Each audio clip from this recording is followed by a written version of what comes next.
Hello, so in this video we are going to take a look at some of the most important Python MCQ concepts, and these are nothing but the basic ones which we often tend to forget. So let's begin with it.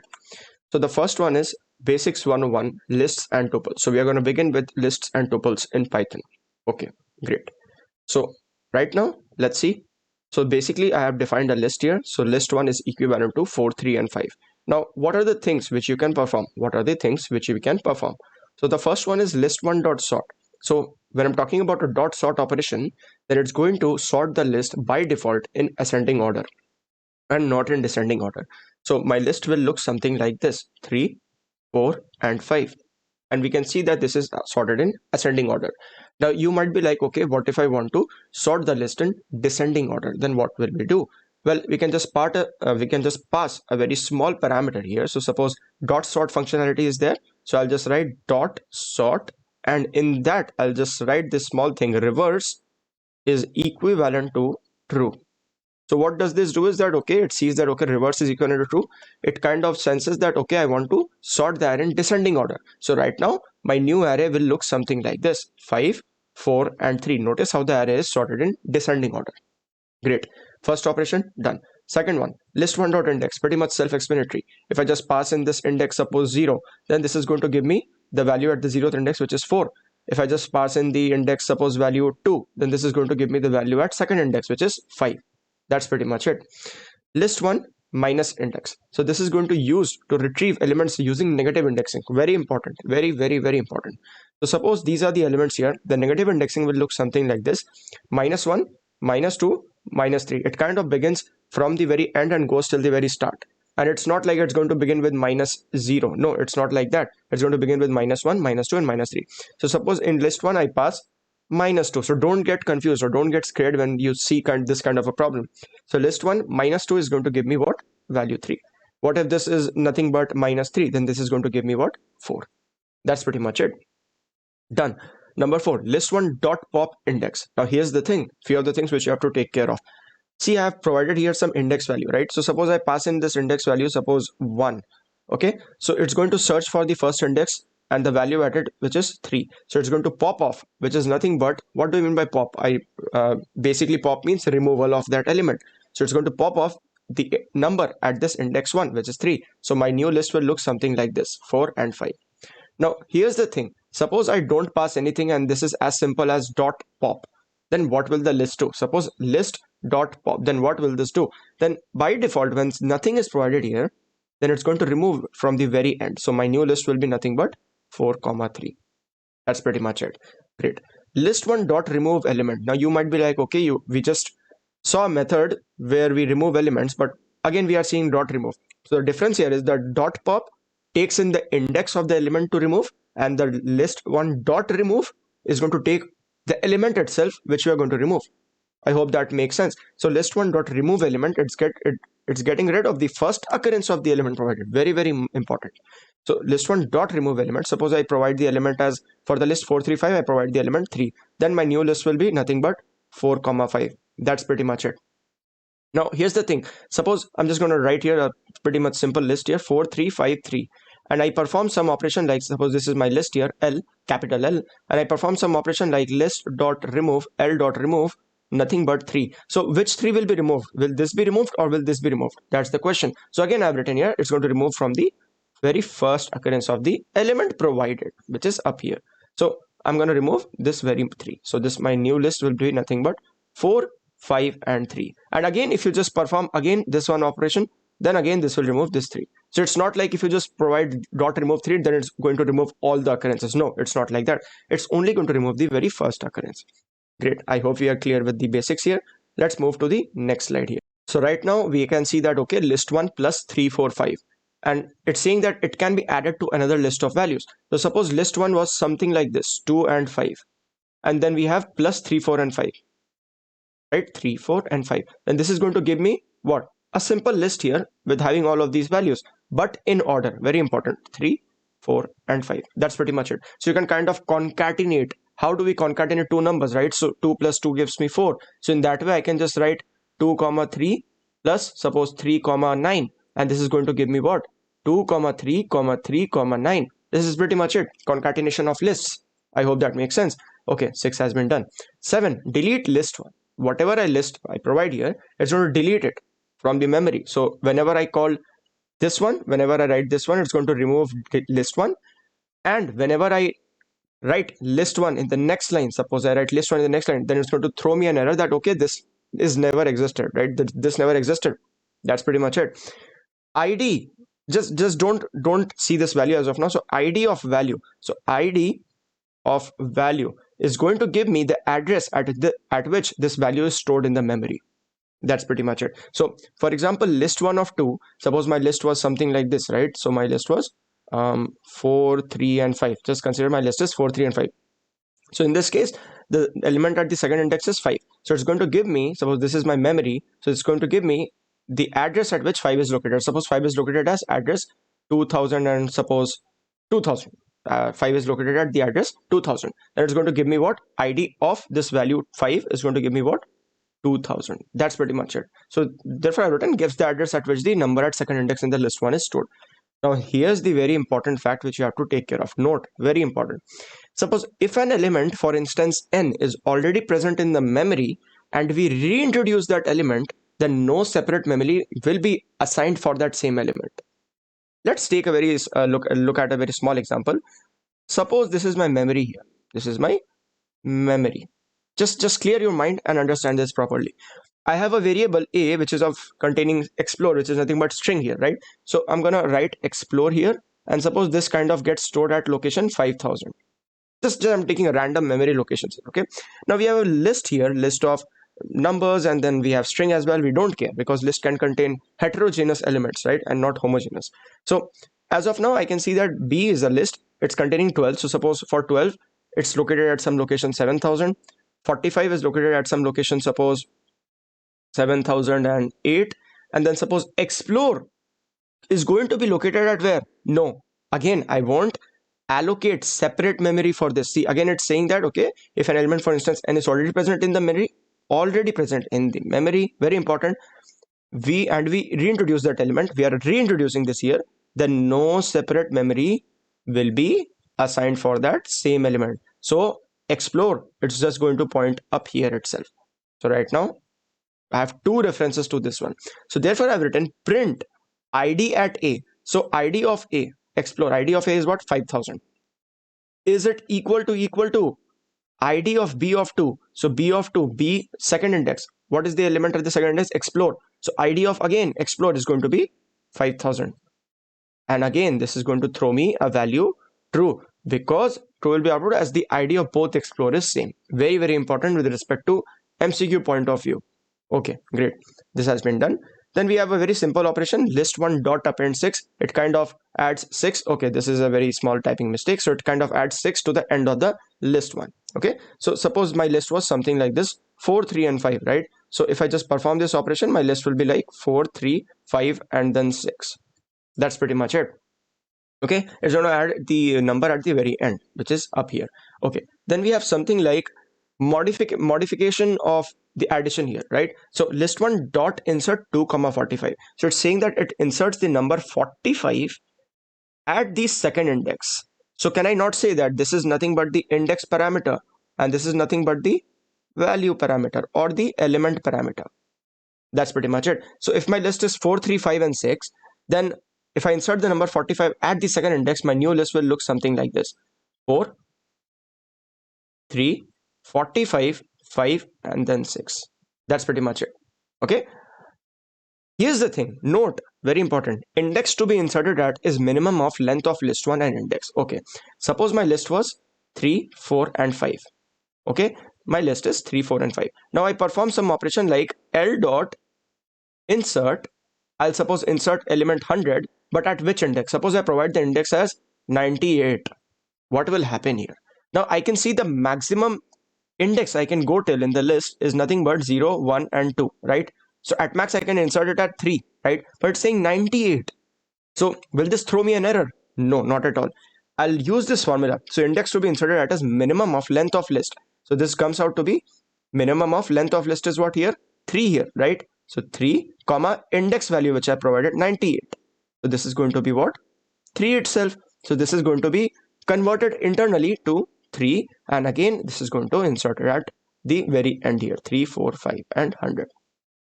See, if some value like 2 was provided, then this would have been like 3, 4, 100 and 5, because this can be inserted at second index. But since it's 98, it's kind of going out of bound, right? So it won't really give me out of bound exception here. It's just going to give me that, okay, I'm going to update with respect to this formula. That's pretty much it. Now, I forgot to mention about something. So suppose my list is 3, 4 and 5, and I try to access some element which is out of bound. So suppose max index I can access is 0, 1, 2. So suppose I provide an index 3, right? So this is going to give me what? An exception here. And more importantly, this is going to give me an error. What is that error? It's error. The error might say like this. So index out of bound exception. That's pretty much it. Okay, so right now I can see that the 11th one is print list1 multiplied by n. So suppose my list, so it's saying that prints the list1 n times. So suppose my list is nothing but 2 and 3. So when I perform something like L into 3, so what will it do?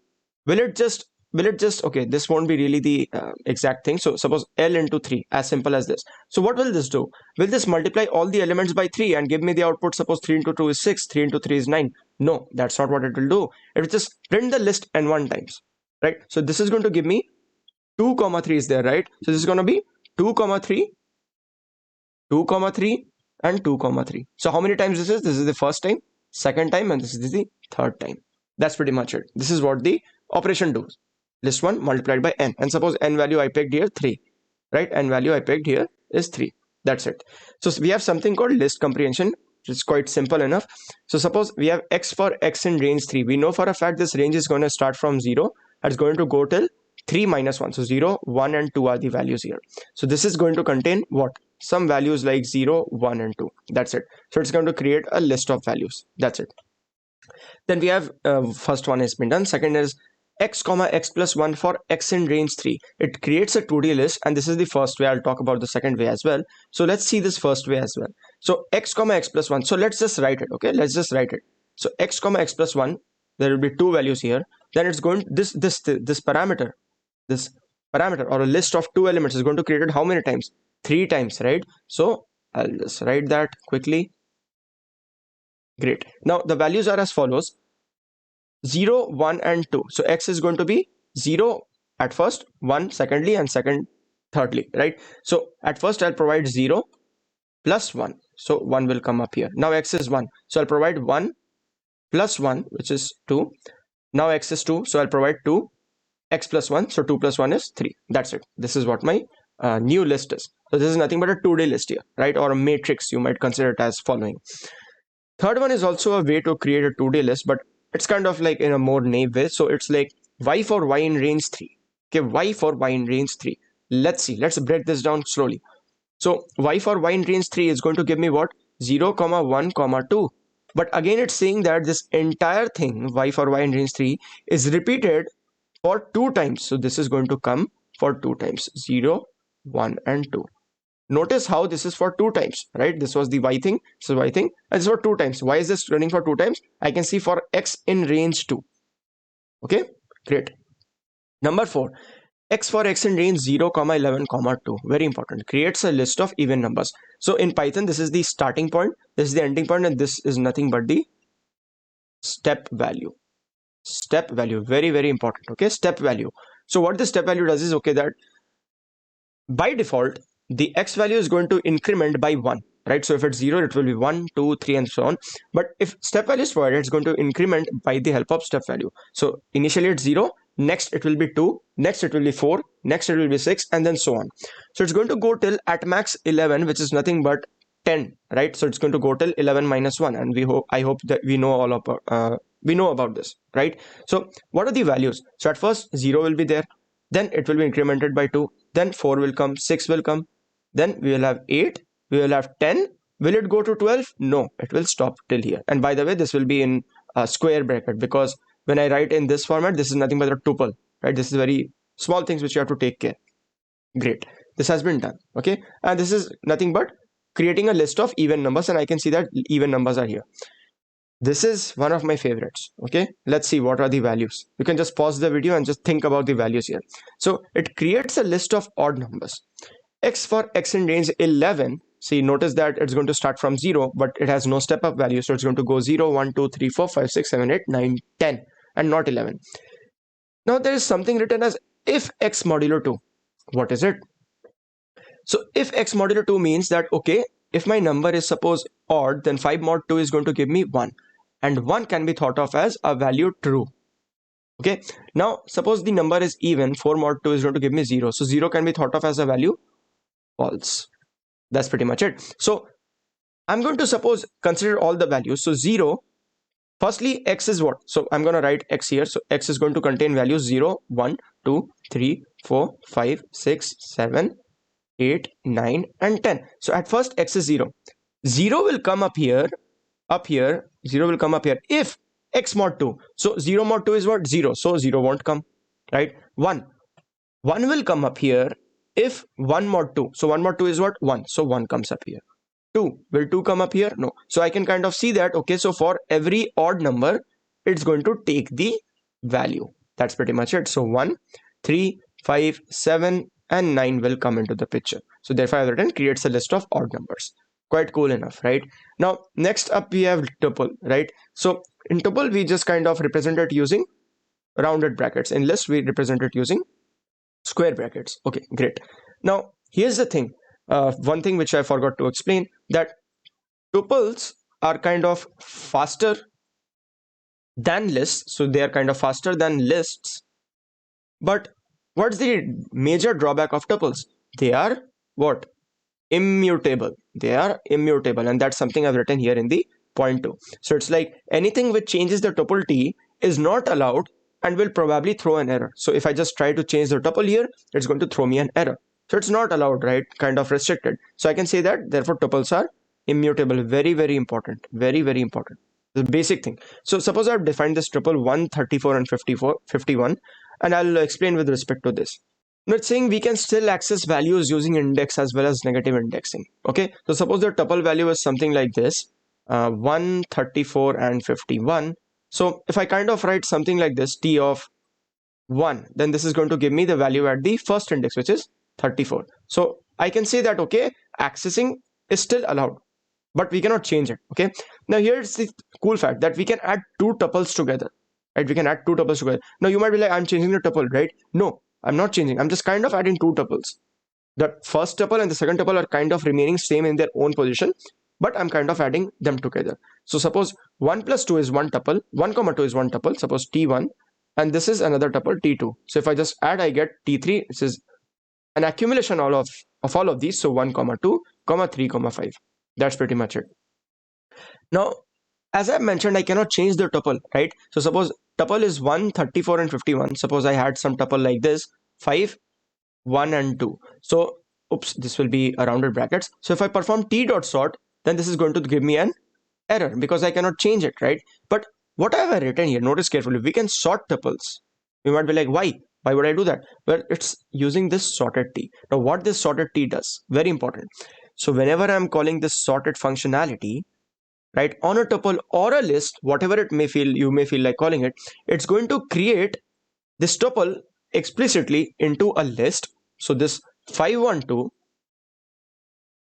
is going to get created to 512, and then it's going to sort it, which is nothing but 1, 2, and 5, and my answer will be in the format of a list. Very important.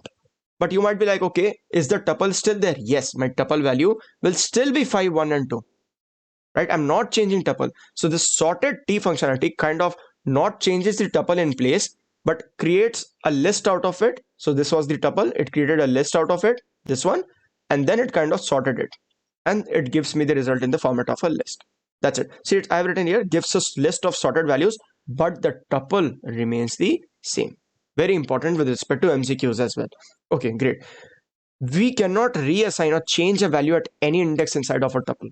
Suppose I had a list here. Okay, I had a list here, 1, 5, and then 6. Okay, so if I write something like this, L at 1 is going to be 10. Then this is going to change the value at this index 1. So my new list will be nothing but 1, 10 will be there, and then 6 will be there. Pretty much it, right? But if I have a tuple here, suppose 1, 3, and 5, and if I write something like this, that t at suppose 2, I want to change it to 100. So will it change it to something like 1, 3 and 100? No, it won't, because it's going to change the tuple here, right? So this is also prohibited. Okay, great. At the very end, we have to get the type, we simply use type functionality. So suppose I've written 1, 2, 3. This is nothing but an integer value, right? So it's going to give me what? The output will be exactly this, class int. Just notice this value, because this can be thought of as an MCQ question, and you'll be given suppose type 1, 2, 3 or some values, and then you have to determine what will be the output. So this will be the output. I have 123.5, which is a float value. So class float will come. Notice it's not something like this. Notice it's not double quotes. It's just a single quote here, right? You have to take care of these small things here, okay? We have something like 3, hello, and 56, but I can see that it's in the format of a what? List, right? So it's going to give me class list. Very important thing, type 1. Now you might be like, okay, I've written 1 up here in this format. So is this not a tuple? No, not at all. Why? Let's see. So whenever you are writing something like this, a is equivalent to suppose 10, and I write it in this format. So can you consider this as a tuple? You might be saying, yes, I can, because it's enclosed within rounded brackets. No, whenever I have only one element, this is going to be considered as only brackets, right? So this is going to be considered as brackets. So if I just perform 10 into 3, this is going to give me what? 30, right? It's going to be an integer value. So to have it as a tuple, I have to at least have two values. So a is going to be nothing but suppose 10 comma 2, right? Or what I can do is I can just simply write 10 comma, that's it. This is not going to give me an error. Very important. See, a is equal to rounded brackets 10 comma, and you might be like, okay, write some value, right? This will give me an error. Write some value, suppose 8. No, it's not required. You can just simply write a, suppose value is 5 comma, and then that's it. This is going to give me a tuple. This is going to give me a tuple. So right now this is going to give me what? Int, because I can see it's only one element. This is going to give me what? A tuple, right? So suppose I write something like this here with respect to this itself, type, and then in this I'm going to provide suppose 5 comma, and this. So this is going to give me what? This one, class tuple. That's it. So this is a tuple. I hope that makes sense. Then we have something like hello. So that's going to give me a str value, not a complete string. Okay, not a complete string. No, this won't be coming. str comes into the picture. On the last note, I'm going to talk about the character here. Okay, so when we talk about a character value in other programming languages, we kind of represent it using a single quotes, right? Suppose A, or maybe suppose Z. But in Python, there is nothing as such called character. Very important. So a character in Python can be thought of as a string of unit length. What do I mean unit length? Of length 1. So if I just write a string here, suppose hello. So is this a character? No, not at all. But if I just write h, is this a character? Yes, you can just kind of figure it out, or you can just kind of consider this as a character. But this is not really a character in Python. So you cannot kind of explicitly or implicitly convert any data type into character. Character never exists in Python. That's it. So that's pretty much it for the video, and I hope you liked the video. If you found the video helpful, make sure to drop a like and subscribe the channel. Thank you.